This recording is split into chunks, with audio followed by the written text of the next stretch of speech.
कलाहांडी जिला अंतर्गत केसिंगा ब्लॉक अधीनस्थ कैंडेल सरकारी उच्च विद्यालय में स्कूल अभियान और वार्षिक उत्सव महासमारोह पालित हो गत 27 तारिख यह कार्यक्रम आरंभ हो 30 तारिख पर्यंत पालित होता।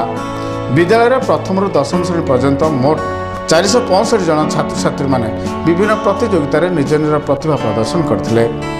विद्यालय प्रधान शिक्षक रमेश चंद्र साहा समस्त पुरातन छात्र छात्री मानक निमंत्रण करते। मो स्कूल अभियान कार्यक्रम सफल रूपायन निमंते समस्त सहयोग आवश्यकता रही मत व्यक्त करते। विपुल संख्यार छात्र छात्री माने उपस्थित रही निजर मत व्यक्त देते। यह अवसर में सदर विधायक अनाम नायक मुख्य अतिथि भाव, केसिंगा बीओ नीलमाधव पंडा सभापति भाव, मुख्य वक्ता भाव कैलाश चंद्र साहा, केसिंगा महाविद्यालय अध्यक्ष सम्मानित अतिथि भाव रोहित कुमार भोई, पूर्वतन ब्लॉक अध्यक्ष केसिंगा, पंकज गौड़ सरपंच कैंडेल ग्राम पंचायत, मीनकेतन गौड़, ठाकुर साहू प्रमुख उपस्थित थे। दीप प्रज्वलन पर विद्यालय प्रधान शिक्षक रमेश चंद्र साहा वार्षिक विवरण पाठ करने सह पुरातन छात्र छात्री मानक सफलता विषय वक्तव्य रखिते।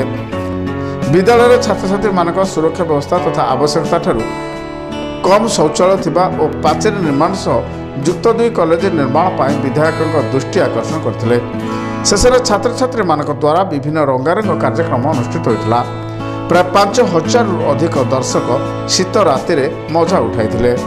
कार्यक्रम शेष मुख्य अतिथि मानक द्वारा पुरस्कार प्रदान करा। श्री प्रभात महला मंच परिचालना करते। माधव महला धन्यवाद अर्पण करते। कार्यक्रम समस्त शिक्षक शिक्षयित्री कर्मचारी माने सक्रिय भाव अंशग्रहण करते। विशेषकर मो स्कूल अभियान कार्यक्रम को अति गुरुतर भाव ग्रहण कर श्री शाह मत प्रकाश करते। मो स्कूल अभियान पुरातन छात्र छात्री तथा बदान्य व्यक्ति ठारू पांठी संग्रह करा और विद्यालय सर्वांगीन उन्नति दिगरे तार सफल रूपायन निमंते चेष्टा करा मत व्यक्त करते। कलाहांडी दिलेश्वर मिश्र रिपोर्ट, मेट्रो टीवी।